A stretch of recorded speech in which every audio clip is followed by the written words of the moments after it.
You are watching Travel World Online. News highlights of the day.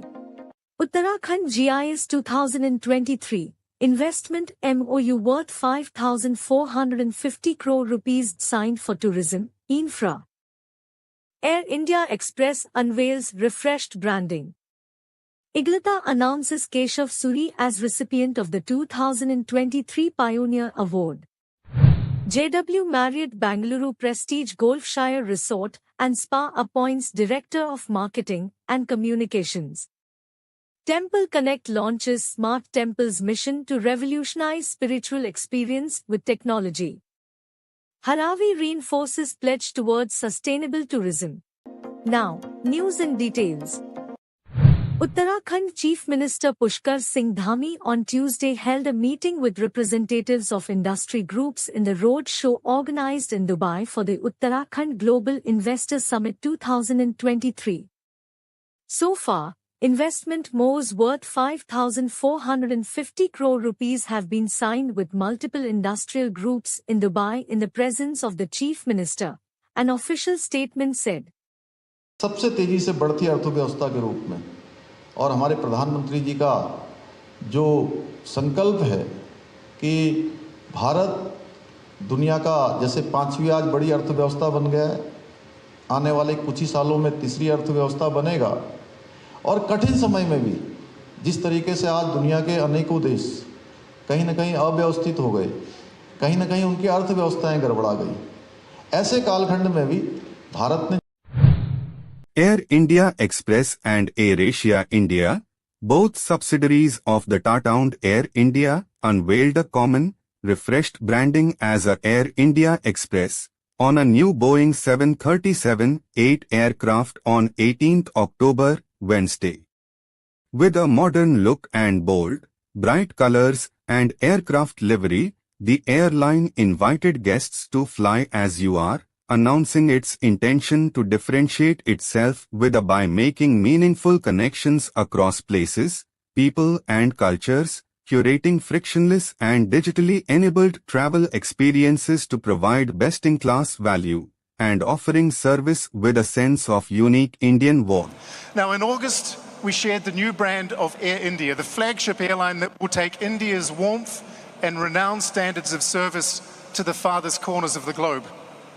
Tonight, we are now proud to present the new brand of Air India Express, a vitally important part of the new Air India Group, charged with bringing the best value, the best accessibility, and the best in regional connectivity. And with the ambition to become the airline of a new generation. The International LGBTQ+ Travel Association, IGLATA, presented Keshav Suri, Executive Director, the Lalit Suri Hospitality Group and founder, Keshav Suri Foundation, with the 2023 Pioneer Award at IGLATA's 40th Anniversary Global Convention in San Juan, Puerto Rico held recently, making him the first Indian to receive this prestigious recognition. JW Marriott Bengaluru Prestige Golfshire Resort and Spa and Mulberry Shades Bengaluru Nandi Hills A Tribute Portfolio Resort have appointed Shantala Jain as the Director of Marketing and Communications. Temple Connect, the brainchild of Giresh Kulkarni, founder of Temple Connect and the International Temples Convention and Expo, is spearheading the Smart Temples mission. It is a unique initiative set to modernize temples by leveraging technology to enhance administration, streamline operations, and improve overall management. In an interactive session organized on 26 September, ahead of World Tourism Day, Maharashtra's tourism and hospitality stakeholders convened at the IMC building to discuss and strategize the future of sustainable tourism in the state. Very simple. Luxury in leisure is the name of this session. The only thing is that what is luxury is changing and evolving as we talk about luxury, especially in the post-pandemic world. I always say that the days of cookie-cutter five-star hotels are over and done with. As far as real luxury is concerned, it's all about individualized, customized experiences and curated experiences and curated stays and accommodations. So, with that in mind, with the changing nature of luxury in mind, let's begin this conversation. The question I want to begin by asking you is this. Talk to us about the fact that even the classic five-star hotels, they're changing and evolving the way they're doing leisure and business in India, be it hosting Indian customers or customers from across the world. So much has changed. Even the greatest of five-star chains are now going for customized experiences and the kind of properties that they're doing, and the variety they're able to offer. Talk to us. What does India at this stage offer that most other countries don't? In terms of the way we host tourists and people who travel to India. Thank you. Hi, good afternoon, everyone. I made a cheat sheet. I'm going to flip it around a little bit. I'm going to do an audience poll. Okay, so please raise your hands if you wish. And this is about what is luxury. So I'm going to take your question a little bit ahead. I'm sorry I'm stealing the thunder here. No problem. So how many of us in the audience, sorry, I just scribbled that. It's not very long, it's very quick, okay, so it's not going to be a 20-minute speech. How many of us in the audience think luxury is a product? Can I just have a show of hands?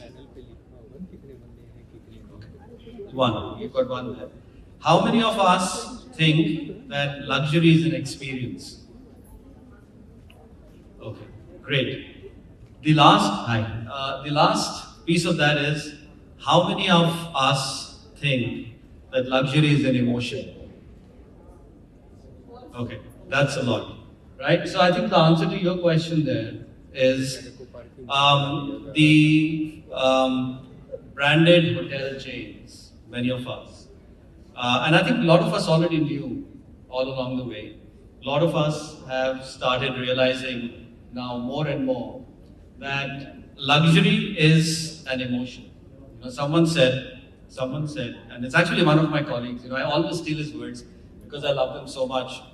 He says, it's not about what you say. We're talking about guests here, so this is the head of our guest experiences team. He says, it's not about what you say to a guest. Ultimately, what they remember, when they look back several months after they visited a hotel, it's not what you say to them, it's not what you do. Ultimately, it's how you make them feel. So that's the emotion that they carry with them. So the long answer to your question, and I'm sorry I'm going David Beckham style, I like doing that, because I think it's a deep question and requires a long conversation. But I think the hotel brands more and more have started feeling that luxury is an emotion, and that's how we have started approaching the subject. So I represent Radisson Hotel Group. We are about 115 hotels operating in India. We have about 80 in the pipeline. We have a hotel every 4 hours across the length and breadth of the country, and it's one of the most recalled brands. And our emotion is, of course, we are also entering into the luxury segment with Radisson Collection, and it is going to be a sector where we are going to ensure that a guest feels right, because that's what luxury is about. Thank you. Right, and that means that Radisson India is ahead of the curve when it comes to making sure the customers feel right. That's a good thing to know. A global hotel chain is being able to innovate better in India. Hearty to know that. Mr. Mushab Qureshi, when you talk about India, India's outbound tourism, is a matter of huge interest for everybody across the world, as India emerges as one of the largest tourist groups. When Indians travel, usually it's like a bunch of Chinese out there or a bunch of Spaniards out there traveling all the time. Now you have a bunch of Indians traveling out. Talk to us about what Saudi as a destination offers India, and what does Indian market mean for Saudi? Thank you, Krishna, for the question. Good afternoon, everyone. When we were talking about the numbers, I just had this recall back 4 or 6 months ago when we were here again during Satya. That's when we doubled down numbers for India. So speaking on the importance of the Indian traveler for Saudi Arabia, last year we hosted more than 1 million Indians to the country, covering all of these segments, whether it's leisure, whether it's VFR, whether it's business, and of course Umrah. This year our target was to double down those numbers from India, so we're looking at 2 million Indian visitors coming to Saudi Arabia. And our vision for 2030 is that India is going to be the #1 key source market for Saudi Arabia. Indians will be contributing up to 7.5 million travelers annually by 2030. So that makes India #1 key source market for Saudi Arabia. Now, making it a #1 key source market, what does it tell us? It tells us that we have to activate every single segment an Indian traveler wants. And we have noticed rapidly that there's an incremental increase in the leisure segment from India. Either it's spend, or it's the hotel requirements, or it's the niche products the Indian traveler is looking when he's coming to Saudi or traveling to any destination. Luxury travel, if I want to ask, in between all of that? Pardon me? Luxury travel, because No. most of Indian luxury travel, when they go that direction, it goes to the UAE. So I'm wondering, what is happening with Saudi? Now with luxury, as part of Vision 2030, we have multiple projects which are lined up. A big piece of it falls into the luxury. We just had an opening of the first phase of Red Sea Global almost 2 weeks ago, with the first phase opening of Six Senses and the Nujuma Ritz-Carlton Reserve. By the end of the year, we'll be having close to 1,000+ keys, and by end of 2024, just the Red Sea Global is going to provide you with 3,000 luxury key room nights and hosting the entire world there. Now that's only Red Sea Global. Then we have Diriyah, which was opened last year, the founding place of Saudi Arabia. Now Diriyah, you have more than 20 hotels coming in, from your Ritz-Carlton Reserves to your Armanis to your Cavallis. They've been using Saudi recently in their launches. I was very excited to see the launch of Dior in India. But just before that, we had the launch of Roberto Cavalli and Fendi and Dior happening, and Cartier happening in Saudi Arabia. So that luxury segment is not just being activated by giving the travelers the experiences of hotels and activities, but also to engage and indulge them with the experiences. Now, if you're not able to attend Cannes Film Festival, you can come and attend Red Sea Film Festival. Now, if you can't attend the Paris Fashion Week, you can come and attend the Riyadh Fashion Week. So we are touching and attracting every segment when it comes to the luxury traveling. Not just into the activities and hotels, but also into the experiences. Today, Al-Ula is running with 850 room nights. Al-Ula is all about luxury, from the time you land till the time you depart. Whether it's your experiences in the hotels, whether it's your experiences in the middle of the desert, looking at and having the stargazing, whether attending the largest musical rave within Al-Ula, this all is what we call it end-to-end luxury experience. So luxury plays a very big segment. It plays that big segment that people in the market are saying, oh, Saudi is only a luxury destination. It is not. But yes, it plays a very big role into it. We are even launching our own boutique hotels called The Boutique, which is basically transforming the palaces and the royal palaces into a luxury boutique hotel to give you a Saudi authentic experience. So luxury is in our DNA. I'm cancelling my tickets to UAE next time. Next time I'm going to be changing the destination to Saudi. You definitely have to be in Saudi, yes.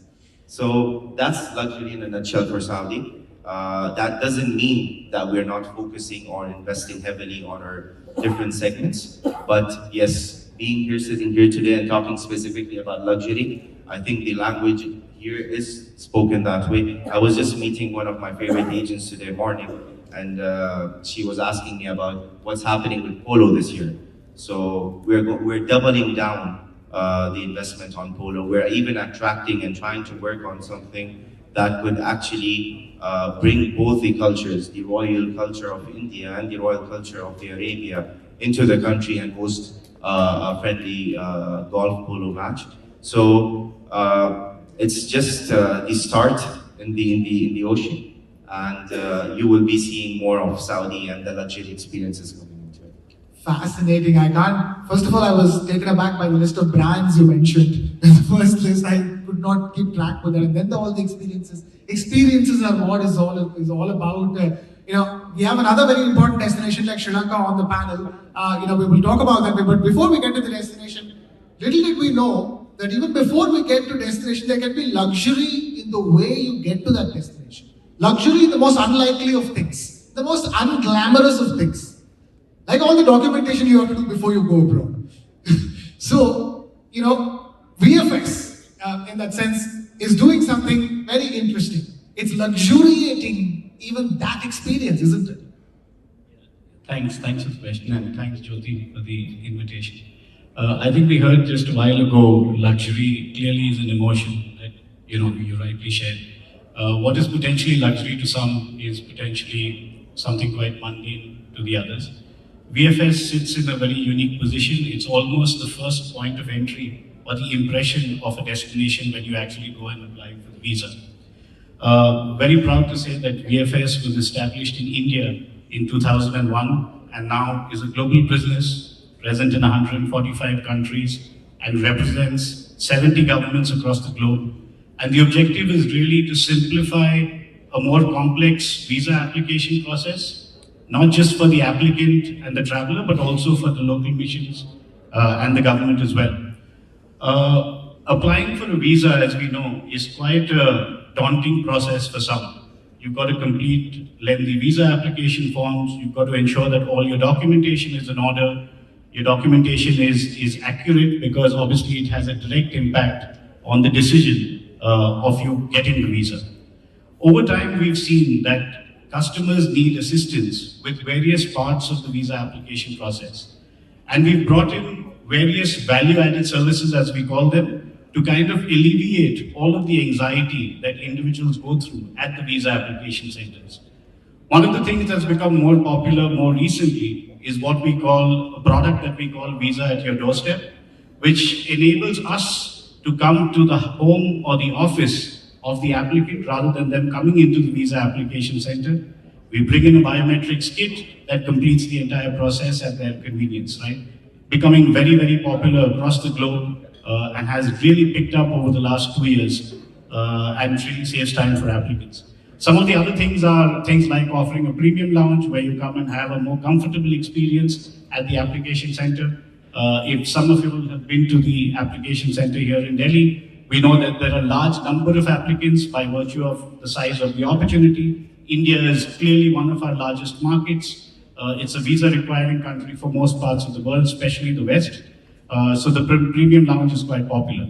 There are various other things like, for example, the ability for you to keep your passport when you apply for your visa for business travelers, and this is really available for the UK, so that you always have control over your travel document rather than it being with the visa application center for the entire duration.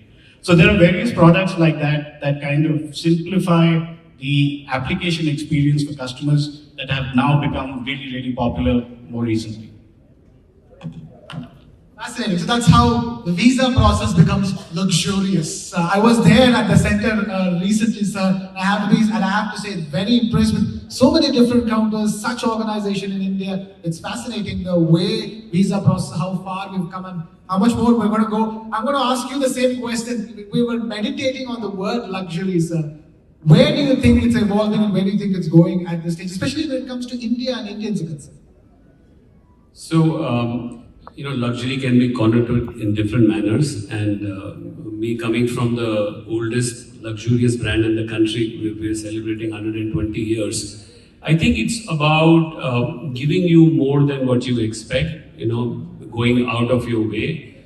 Also, we focus a lot on anticipated service, intuitive service, and then of course the hardware is always given, right? So if somebody says we'll give you a luxurious setting in a luxury hotel, that's kind of done. That's critical and very, very limited to be there. In addition to that, I think as we are moving ahead, India is going through this luxurious revolution, and more people find more value in luxury hotels. Not that the mid-scale and the budget hotels don't have value, but we are seeing that the luxury market is expanding far faster. In fact, the CAGR of average rates that you get on the luxury market is much more. So that's what's kind of making international brands and Indian brands going up the ladder. So I think that's one of the key things. Coming back to our philosophy of luxury, as the Taj Group, we've been true custodian of luxury. When 120 years back, Jamshedji started Taj Mahal Mumbai, he wanted to bring in a hotel which would have everything that India had never seen. And I think we have continued with that. We've always contributed to the India's best safaris when we opened Taj Safaris about 2 decades back. We today are the custodians of living legacies, which is almost 9 to 10 palaces which are restored, and we've been handling them. The oldest is 275-year-old, which is the Taj Lake Palace. So luxury is a definition of giving people something which they don't find. It's beyond ordinary. And the way you kind of take care of their 5 senses, I think that's very important.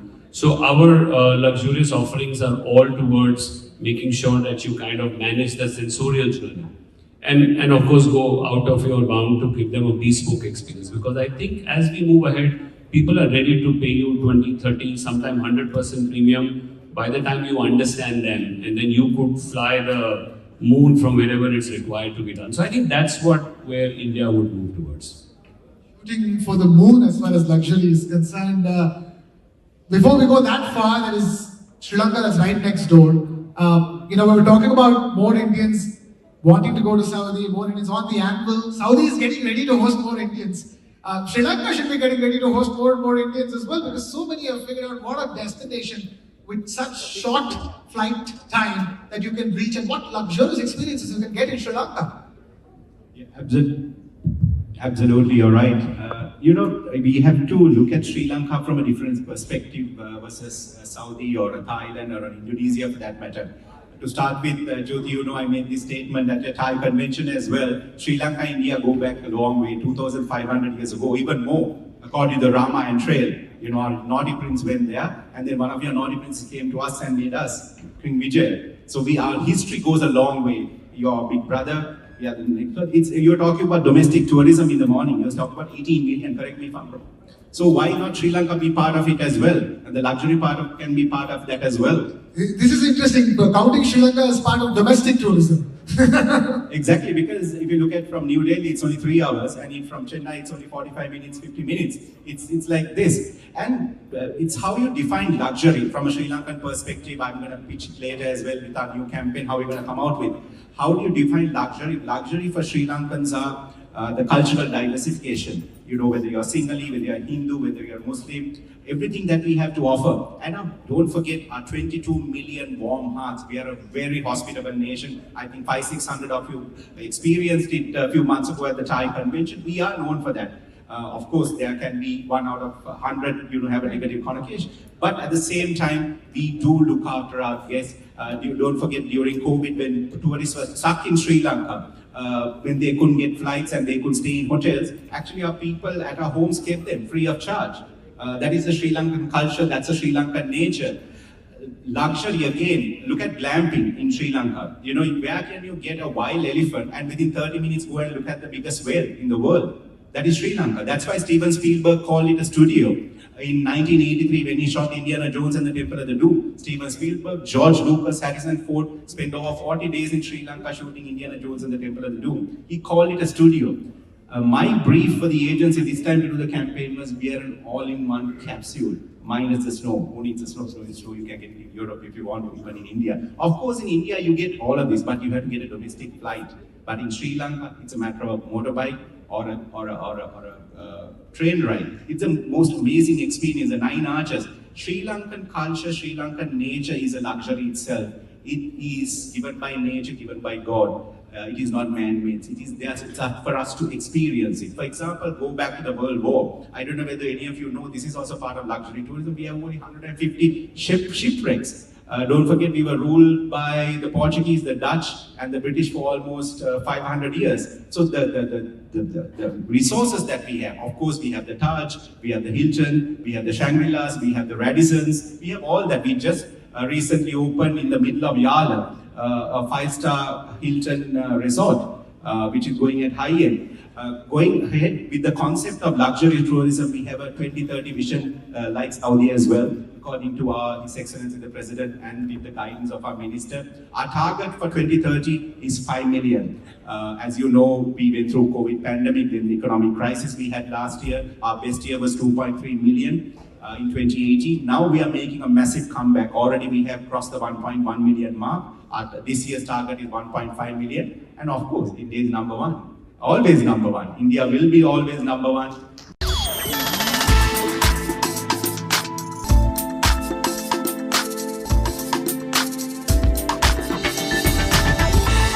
You are watching Travel World Online.